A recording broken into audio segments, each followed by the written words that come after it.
예, 우리에게 신년 예배 때 이렇게 은혜로운 피아노 독주를 해준 우리 박미소 성도에게 큰 격려의 박수 드리죠.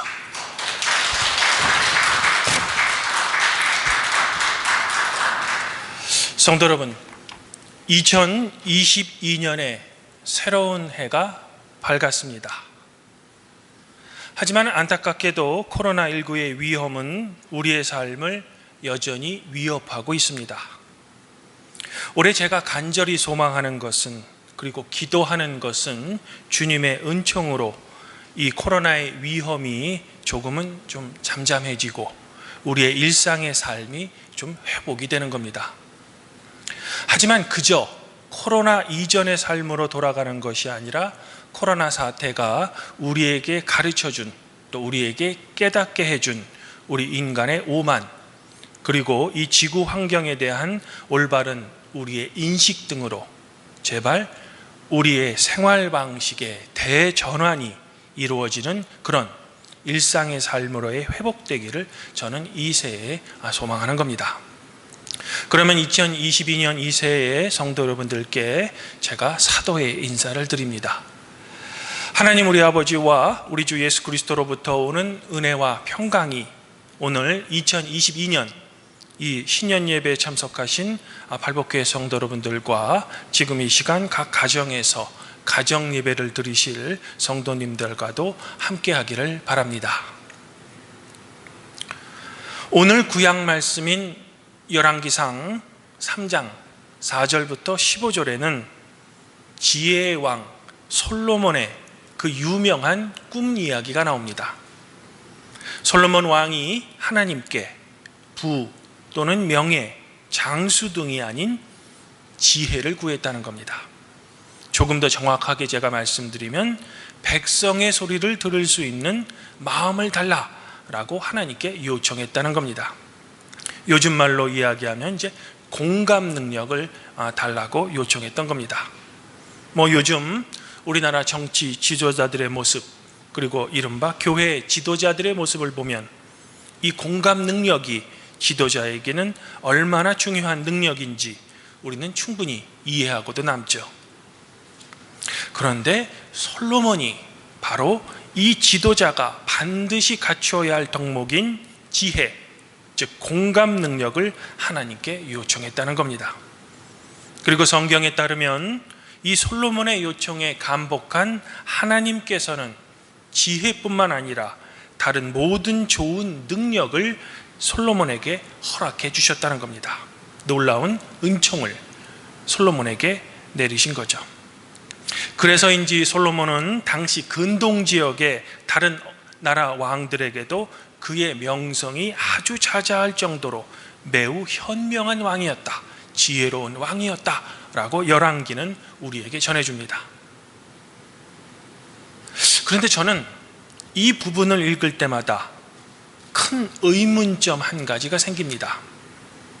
그것은 이렇듯 지혜가 넘치던 왕인 솔로몬이 왜 그의 인생의 후반부에는 타락했을까라는 의문입니다.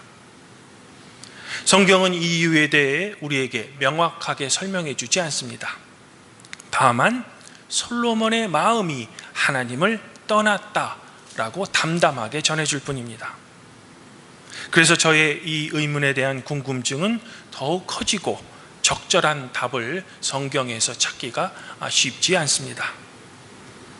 그러나 저는 오늘 조금 좀 엉뚱해 보일지는 모르지만 이 의문점에 대한 저 나름대로의 답변을 오늘 복음서 말씀에서 한번 성도들과 찾아보자 하는 겁니다. 오늘 복음서 말씀은 예수님의 부모가 어린 예수를 이스라엘의 절기의 관례대로, 즉 유월절이 돼서 성전으로 데리고 갔다가 벌어진 한 사건을 우리에게 전해줍니다. 요약하면 12살의 예수를 잃어버렸다가 결국에는 성전에서 다시 찾았다, 그런 이야기입니다. 하지만 저는 오늘 이 이야기야말로 예수님이 지혜의 왕인 솔로몬과는 달리 자신의 공생의 내내, 그리고 마지막 그 잔혹한 십자가 위에서까지 하나님께 순종하고 그분의 사명을 끝까지 감당해냈던 우리 예수님의 신앙의 근원이 되지 않았을까 하고 한번 조심스럽게 추측해보자 라는 겁니다. 물론 예수님께서는 하나님 자신이시기 때문에 요셉과 마리아의 이런 성전 생활 그리고 율법 교육이 없었을지라도 당신 자신이 그리스도라는 것을 어느 순간에는 반드시 자각하셨을 겁니다.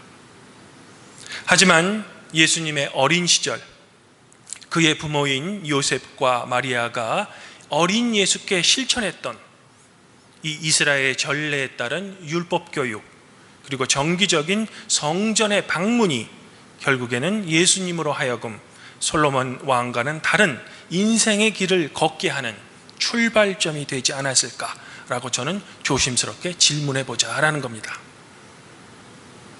그러면 지혜의 왕인 솔로몬의 어린 시절은 과연 어떠했을까? 솔로몬의 눈에 비친 아버지 다윗 왕의 모습은 그리 좋지 않았을 겁니다. 다윗 왕은 정치적으로 여러 명의 이방 공주들과 결혼했으며 첫 아들인 암논이 이복 여동생인 다말을 성폭행했을 때 이 악한 행동에 대해 다윗은 아버지로서 암논을 올바르게 꾸짖지 않았습니다. 이로 인해 이후에 결국 다말의 오빠인 압살롬이 자신의 이복 형인 암논을 죽이는 가족 간의 피해 복수가 시작됩니다. 하지만 이때도 다윗은 여전히 이 가족 간에 이루어진 이 압살롬의 피해 복수에 대해서도 압살롬에게 올바른 책임을 묻기보다는 계속 침묵했습니다. 사실 다윗이 왜 그런 행동을 했는지 잘 모릅니다. 그저 방관일 수도 있고 아니면 다윗 자신이 압살롬에게 그렇게 하는 것이 바로 관용이요 용서라고 다윗은 생각할 수도 있을 것 같습니다. 그저 화해만을 주장하는 사람들처럼 말입니다. 하지만 피해 복수가 잔인하게 이루어지는 이 궁정에서 자신의 어린 시절을 보낸 솔로몬에게는 왕자들 간의 권력 투쟁 가운데서도 자기 자신도 목숨을 잃을지도 모르는 두려운 마음이 그의 마음속에는 가득했을 겁니다. 그리고 살아남기 위해서 그는 어떻게 처신해야 하는지 어린 시절부터 터득했을 겁니다. 그리고 이런 그의 어린 시절에 어두운 그의 정서와 두려움이 결국에는 솔로몬으로 하여금 하나님에 대한 그의 사랑이 계속 지속되지 못하고 왕위가 안정되고 자신이 힘을 소유하게 되자 그의 마음이 그만 변질되어 버린 겁니다. 즉 솔로몬의 어린 시절 그의 부모인 다윗 왕과 밧세바가 하나님의 율법을 따르는 모범적인 신앙생활을 솔로몬에게 보여주지 못한 거죠. 그러면 인류의 구원자이신 예수님의 어린 시절에 대해 성경은 어떻게 기록하고 있을까? 오늘 복음서 말씀의 앞부분을 보면 예수님의 부모는 모세의 율법에 따라 정결 예식을 행하기 위하여 성전에 갔다가 시므온을 만납니다. 또한 오늘 말씀에서도 예수님의 부모는 절기의 관례대로 성전에 갔다가 예수님을 잃어버리는 경험을 한 거죠. 즉 예수님께서는 어린 시절부터 요셉과 마리아의 경건한 신앙생활 그리고 성전 예배를 보고 자라신 겁니다. 솔로몬의 어린 시절과는 완전히 대조되는 그런 부모의 신앙의 태도를 보고 예수님께서는 자라셨다라는 겁니다.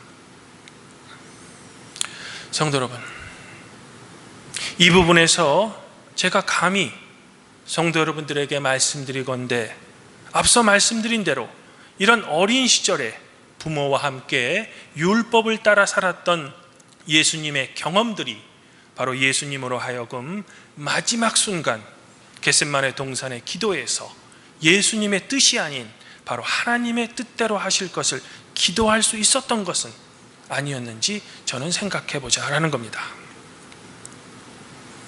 제가 어느 날 학생부를 오래 담당했던 목사님과 이런저런 대화를 나눈 적이 있습니다. 그때 목사님은 저에게 이런 자신의 경험담을 이야기해 줬습니다. 한국 교회의 교회 학교는 학원 교육에 국영수 교육에 완패했다는 거죠. 제가 할 말이 없었습니다. 왜냐하면 그 목사님의 진단이 맞기 때문입니다. 주일에 교회에 나와 예배를 드리고 성경을 읽는 시간에 조금이라도 국어, 영어, 수학을 더 공부해서 좋은 대학에 가야 이 사회에 성공하기 때문입니다. 학생들의 잘못이 결코 아닙니다. 이런 사회를 만든 우리의 기성세대, 바로 우리 어른들의 잘못이죠. 또한 이에 대해 교회가 할 말이 없는 이유는 좋은 대학 가는 것을 하나님의 축복으로 여기며 광고 시간에 교인들에게 어떤 성도의 자녀가 좋은 대학에 진학했다라는 성도의 소식을 전하고, 또 자식이 좋은 대학에 가야 부모가 교회 내에서 어깨를 펴기 때문입니다. 세상의 모습과 교회의 모습이 그리 달리 보이지 않습니다. 하긴 이렇게 설교하는 저도 분명 예외는 아닙니다. 그러나 한편으로 지금 우리 사회를 보면 사회의 이슈가 되고 물의를 일으키며 국민들의 따가운 눈총을 받는 사람들이 과연 누굽니까? 이른바 말하는 고학력 엘리트들입니다. 어렸을 때부터 머리가 좋고 공부도 잘해서 모든 것에 열애되는 것을, 그리고 잘못했어도 모든 것을 용서받는 어른들로부터 허락을 받고 이른바 말하는 명문대학을 나온 후에도 사회에서 일사천리 성공한 사람들이죠. 그들은 성공한 후에 엄청난 부와 권력을 소유합니다. 하지만 더 많은 부와 권력을 받기 위해 특혜를 받고, 또 이런 특혜를 자녀들에게까지 물려주는 과정에서 사회적 물의를 일으킵니다. 하지만 이 또한 자신들과 함께 권력을 소유하고 있는 집단에 의해 보호를 받고 있는 겁니다. 모든 나라의 왕이 인정하고 부러워할 정도의 지혜를 소유하였으며 많은 군사와 병마, 그리고 많고 많은 아름다운 부인들을 둔 솔로몬 또한 엄청난 부와 권력을 소유한 왕이었습니다. 하지만 그 대신 솔로몬은 백성의 소리를 들을 수 있는 능력을 달라라는 그의 초심을 잃어버린 겁니다. 바로 루터가 말했던 무엇보다도 하나님을 두려워하고, 무엇보다도 하나님을 사랑하고, 무엇보다도 하나님을 신뢰하던 그의 마음이 변질되어 버린 거죠. 하지만 우리의 왕이신 예수님께서는 예루살렘 왕궁이 아닌 변두리 촌구석에서 자라셨습니다. 세례도 세례 요한에게서 받고, 세례 요한이 활동하던 시절에는 그의 명성에 눌려 활동조차 못하셨습니다. 그러다가 세례 요한이 잡히자 그때서야 당신 자신의 공생애를 시작하신 겁니다. 평생 도시 예루살렘에 집 한 채도 소유하지 못하셨고, 그저 여기저기 떨어다니시면서 백성들을 가르치시고 병자를 고쳐주시며 이적을 베푸셨을 뿐입니다. 백성들이 이런 예수님을 왕으로 삼으려고 했지만 그때마다 예수님은 그 자리를 훌쩍 떠나버리셨습니다. 그러다가 결국 정치, 종교 지도자들에 의해 잡혀서 십자가 위에서 허무한 죽음을 맞이하셨죠. 그리고 이런 스승 예수님이 돌아가시자 예수님을 따랐던 제자들은 다 도망가 버렸습니다. 요즘 세상 기준으로 하면 예수님은 루저, 즉 이 사회에서 실패한 인생을 사신 분입니다.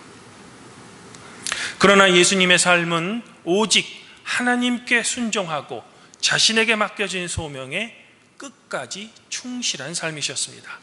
그리고 마침내 세상의 기준으로는 실패하신 인생이었지만 하나님께서는 이런 예수님의 삶에 보답하시듯이 죽음 후 사흘이 지나고 예수님을 부활시키심으로써 예수님의 가르침이 틀리지 않았음을 이 세상에 하나님 스스로가 증명하시고 하나님이 명백히 보여주신 겁니다. 그리고 40일 후에는 하늘로 승천하셔서 하나님 아버지 우편에서 그분을 대신해서 세상을 통치하는 권세를 부여받게 되신 겁니다. 그리고 언젠가는 이런 통치권을 이양받은 그 예수님께서 이 땅에 하나님 나라를 완성하시기 위해 이 세상에 다시 오실 것입니다.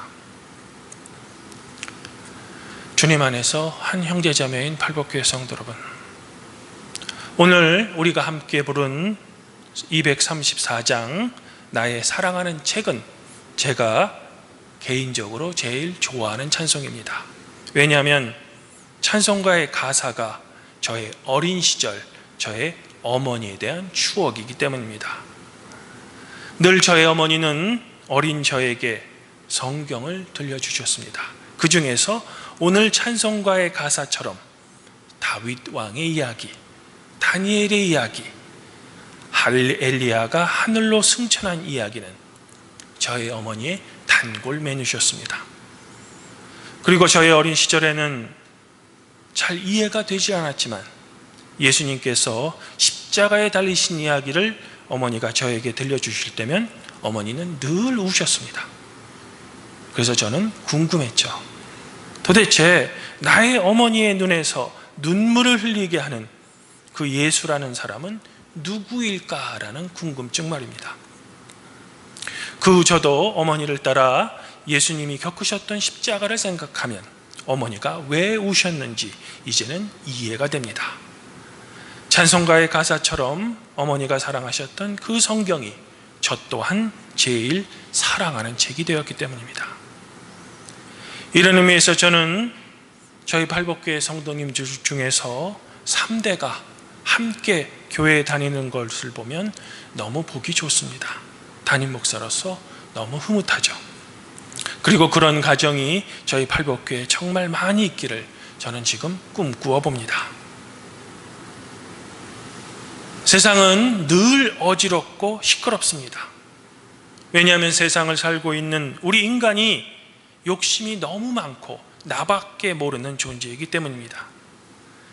하지만 그런 악하고 나밖에 모르는 우리를 하나님께서는 진정으로 사랑하셔서 자신의 유일한 독생자를 우리를 위해 이 세상에 보내신 겁니다. 그리고 그분은 어린 시절부터 부모님에 의해 하나님의 집에서 경건 훈련을 받으셨습니다.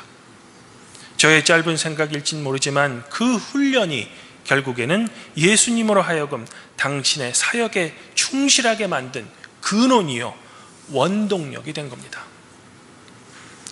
사랑하는 팔복교회 성도 여러분, 우리가 믿던 진리가 송두리째 흔들리는 것을 몸소 경험하고 있는 지금, 우리가 자녀들에게 해줄 것이 있다면 그것은 역시 신앙 교육일 겁니다.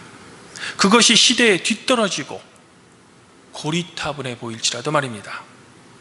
그러나 더욱더 중요한 점은 부모님 먼저 예수님의 가르침을 몸소 실천하지 않으면 그것은 자녀에게 헛된 교육이 된다는 겁니다.